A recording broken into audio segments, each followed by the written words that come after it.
Hello all, नमस्कार, welcome to pebbles.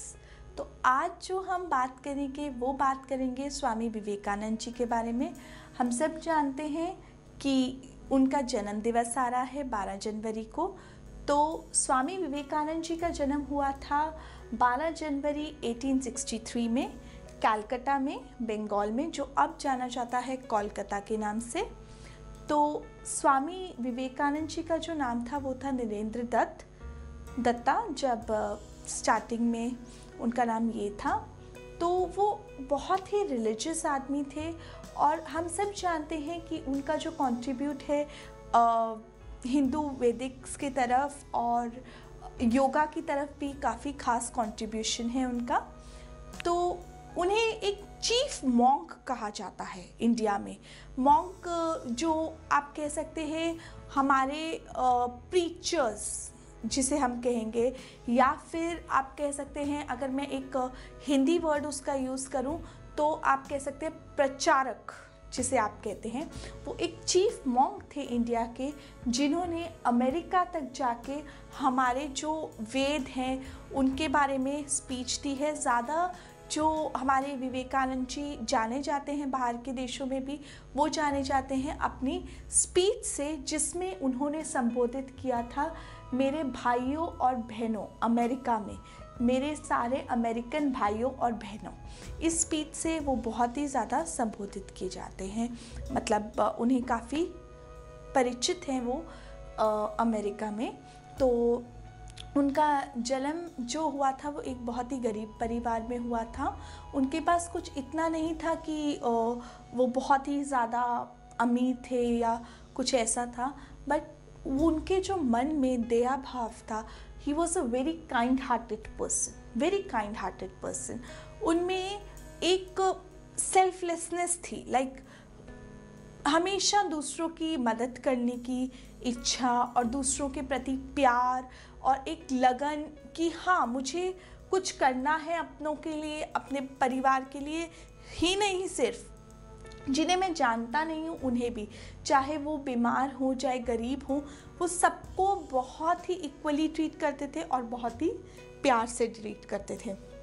अगर उनके घर में कोई मेहमान आ जाता था ना, तो वो ऐसा नहीं करते थे कि खाना नहीं है तो उसे कहेंगे नहीं खाना नहीं है। वो आप भूखे रह जाएंगे लेकिन उसे फुल जो सर्विंग थी वो करते थे, उसे बिस्तर पे सुलाते थे। बेशक उन्हें खुद बारिश में, आंधी में, तूफान में सोना पड़े, उससे उन्हें कोई फ़र्क नहीं पड़ता था। और विवेकानंद जी ने कभी भी शादी नहीं की थी। He was not married. Swami Vivekananda ji Ramakrishna Paramhansa ji के परम भक्त थे। हम सब जानते हैं रामकृष्ण जी जो थे वो एक हिंदू सैंट थे, आप कह सकते हैं, या फिर बहुत ही ज़्यादा उनमें एक स्पिरिचुअल गुरु थे, जिनकी में बहुत ही नॉलेज थी स्पिरिचुअलिटी से रिलेटेड, और वो बहुत ही इन्फ्लुएंस थे स्पिरिचुअलिटी से, और उन्हें शुरू से ही एक आध्यात्मिक ज्ञान था अंदर से ही, जिसमें वो बहुत ही अच्छा वर्क करते थे इस फील्ड में। और आगे जाके स्वामी विवेकानंद जी ने रामकृष्ण मिशन भी शुरू किया था इन्हीं के नाम पे, क्योंकि वो उनके बहुत ही ज़्यादा यू कैन से एक चीफ डिसिप्लिन थे, एक फॉलोअर थे रामकृष्ण जी के, स्वामी विवेकानंद जी। तो क्या हुआ, जब एक एज में रामकृष्ण जी को गए स्वामी विवेकानंद जी जब रामकृष्ण जी के पास गए, तो उन्हें लगा कि हाँ, ये वही मेरा शिष्य है जिससे कि मुझे तलाश थी, जिसे मैं अपनी टीचिंग्स देना चाहता था, जिसे मैं अपनी एक सक्सेसर के रूप में छोड़ के जाना चाहता था, ये वही हैं। तो जब थोड़े ही समय में रामकृष्ण जी ने जब के पास स्वामी विवेकानंद जी पहुँचे, तो क्या हुआ कि थोड़े ही समय में उन्हें बहुत ज़्यादा प्रॉब्लम हो गई कैंसर की, जिससे उनका बहुत ही मुंह से खून आता था, कफ वगैरह, उन्हें लंग कैंसर का इशू आ गया था, तो ब्लीडिंग वगैरह होती थी। तो स्वामी विवेकानंद जी ये पूरा ध्यान रखते थे कि रामकृष्ण जी के आसपास बिल्कुल सफाई रहे, उन्हें कोई भी ऐसे कीटाणु ना रहे, और वो सब पूरा क्लीन करते थे अच्छे से, पूरा उनके आसपास सफाई रखते थे। और अगर उन्हें कोई वॉमिट के कारण कफ या होता था, वो बिल्कुल अच्छे से साफ़ करते थे और उन्हें बिल्कुल साफ़ सुथरा रखते थे। तो क्या एक बार एक शिष्य ने जब ये देखा तो उसे बहुत ही अजीब लगा कि ऐसे विवेकानंद जी कैसे कर रहे हैं, मतलब जब उन्हें कैसे कर रहे हैं। तो एक बार क्या हुआ, उस शिष्य की बारी आई रामकृष्ण जी को सफाई करने की, क्योंकि उनको कैंसर था तो मुंह से ब्लीडिंग और कफ हमेशा आसपास रहना। तो उसने थोड़ी घिन खाई कि अरे मैं ये कैसे करूँगा, ये मैं कैसे करूँ इनका ये काम, मतलब उसे बहुत ही मतलब लाइक होता है ना इरिटेशन सी एंड बहुत ही घिन आना, ऐसा सा हुआ। तब ये विवेकानंद जी ने नोटिस कर लिया उसके चेहरे पर, उन्हें बहुत ही गुस्सा आ गया इस बात से। उन्होंने क्या किया, जो भी उनका कफ था, जो भी ब्लीडिंग पड़ी थी, वो उस समय एक बॉक्स में इकट्ठा किया और वो पी लिया। ये सुनने में बहुत ही अजीब लग रहा है, बट वो एक बहुत ही ज़्यादा फॉलोअर थे रामकृष्ण जी के, और बहुत ही सच्चे शिष्य थे उनके, और उनकी टीचिंग्स और प्रीचिंग्स को वो बहुत दूर तक, उनकी ये जो स्पिरिचुअलिटी का मूवमेंट था वो उन्हें बहुत दूर तक लेके जाना चाहते थे, जो वो लेके भी गए हैं रामकृष्ण मिशन के थ्रू। और फिर इसी तरह से उन्हें मौका मिला अमेरिका में स्पीच देने का, हमारे जो इंडिया के वेद हैं उनके ऊपर, हमारे वेदांत, हमारे ये जो स्पिरिचुअलिटी है इनके ऊपर। तो उस समय क्या होता था, जो अमेरिका के लोग होते थे वो इंडियंस को इतना अच्छा नहीं मानते थे, वो उन्हें एक्चुअल में स्पीच देने का मौका ही नहीं देते थे कि भाई इन्हें कोई चांस ही ना मिले, क्योंकि क्या होता था ना कि वो बहुत ही ज़्यादा उन्हें पिछड़ा हुआ और ये बहुत ही लो स्टैंडर्ड्स का मानते थे। बट एक वो कहते हैं ना, जहाँ चाह है वहाँ राह है, तो वही हुआ स्वामी विवेकानंद जी के साथ भी।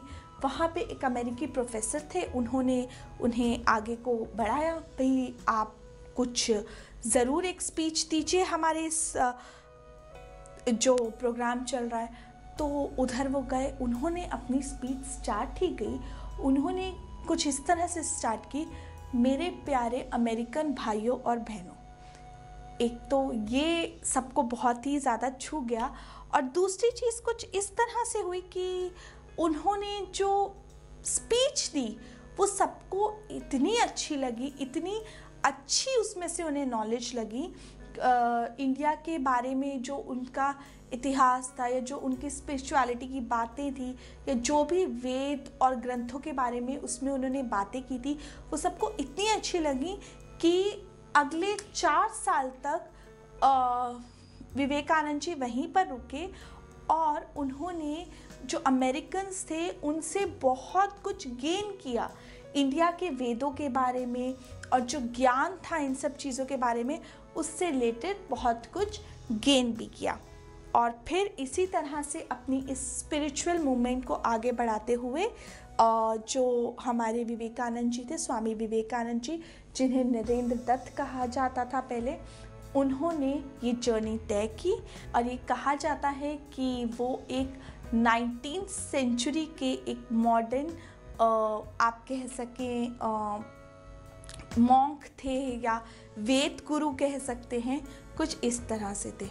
और 4 जुलाई 1902 में वो एक्सपायर हो गए, और 4 जुलाई 1902 में उनकी डेथ हो गई। और उनकी डेथ का रीज़न कहा जाता है कि उन्होंने महासमाधि ली थी, जिसके कारण उनके डिसिप्लिन्स थे, उन्होंने ये बताया है कि उनकी महासमाधि के कारण उनके ब्रेन वेसल्स में ब्लड ना जाने के कारण उनकी डेथ हो गई।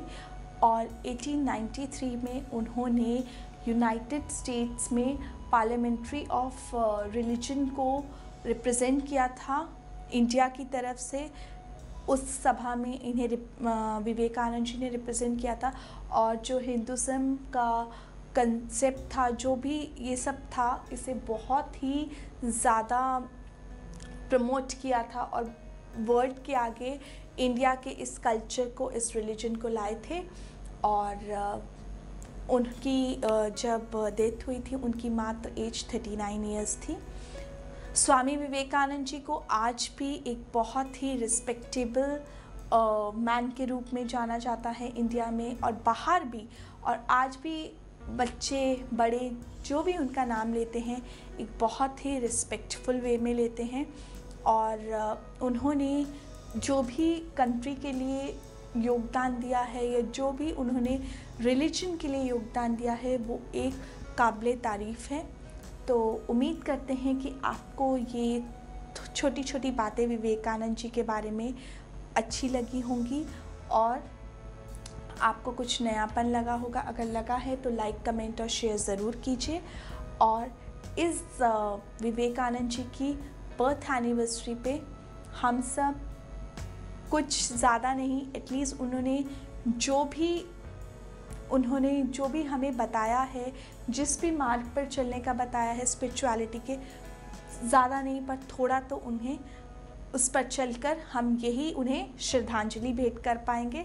उम्मीद करते हैं आपको ये वीडियो पसंद आया है तो इसे लाइक, कमेंट और शेयर ज़रूर करिए और इस चैनल को ज़रूर सब्सक्राइब करिए।